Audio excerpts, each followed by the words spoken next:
It's time now to hear from you, the fans, and ask your questions to Joe Girardi. And don't forget, if you have some questions, there's still plenty of time left to get them in.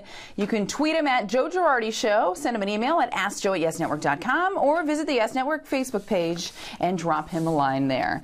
Joe, the first one comes from Jeter Fan 26, of course, Jeter Fan. How big is the impact New Yorkers still have with the Yankees after 9/11 and it being so many years away now? I think it's a huge impact. I think that we had the ceremony, obviously, on 9/11, and it's still fresh in our mind. We haven't forgotten it, and with all the stuff that is still going on around the world, I think it's a reminder how, every day, how precious life is, how fragile peace is, and how important it is to protect our country, and what the city of New York went through, and Washington, D.C., and people all over the world who had relatives involved in that, and all the soldiers that have put their life on the line for the last 13 years.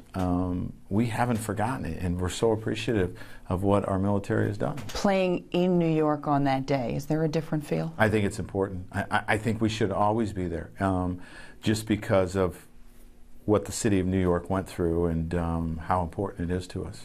Well, we just heard Dylan Betances talk a little bit about this during Field Pass, but Billy from Trenton wants to know, it seems as though the bullpen guys are a team unto themselves. Do they have their own rituals, traditions, etc.? Absolutely. A lot of times they'll all walk out at the same time, or there'll be two groups that go out, and someone's responsible to take all the, the bubble gum, the seeds, the drinks, and all that stuff. But obviously, they're going to play their little games down there too. But they're a close-knit group, and that's important because they feed off of each other. But more important, you want them to pick up each other when one of them's struggling a little bit. They spend an awful lot of time together out there. Do you even want to know what's going on out there at times? Oh, I don't necessarily have an idea with this group, but I have an idea with other groups when I would be in the bullpen sometimes, warming up pitchers. And it's an interesting life because they come in a lot of times in tough situations, or they come in and you're expected to hold the other club down for 4 or 5 innings, and there's not a lot of wiggle room. So I think the camaraderie is really important, and I think it's important that they're loose, that they pay attention, but they're loose. They certainly do pay attention, but I know early in games, maybe some more pranks than, of course, later in the games when guys are getting ready. When you were out in the bullpen, best bullpen prank? Well, John Wetland in 1996 was in charge of the bullpen, and he had rules. If you didn't applaud a guy who got a hit or drove in a run before the next name was announced, that he would spray you with the hose or do something else, throw something at you. So it required you to pay attention. And I always loved it because, you want your guys cheering each other up. And then how do you explain if somebody's soaking wet out there in the bullpen? Well, they got to go change. That's the bottom line.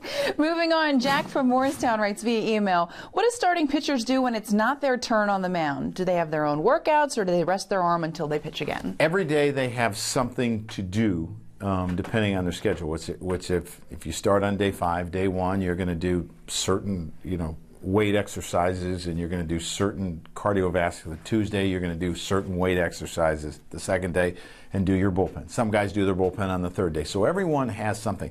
Maybe the day before you start, you're going to do your sprints, and you're going to do a little flat ground work. So they have a routine. You walk into the clubhouse, and it says, day 1, day 2, day 3, day 4, and day 5, and each time there's a name next to it. Where the fifth day being the day you pitched, and that tells you what your work is. I hear both sides of it. Some people say it's easier if you're a starting pitcher. You only have to go out there once every 5 days. Other people say it's harder because you have to stay on yourself to prepare, and if it doesn't go well, you're thinking about it for those days leading up to it. What do you think? It's easier to be an everyday player or a pitcher? I wouldn't want to be a starting pitcher. I just think there's too much downtime, and there's too much to think about in between your starts. And that's the thing I talk about position players.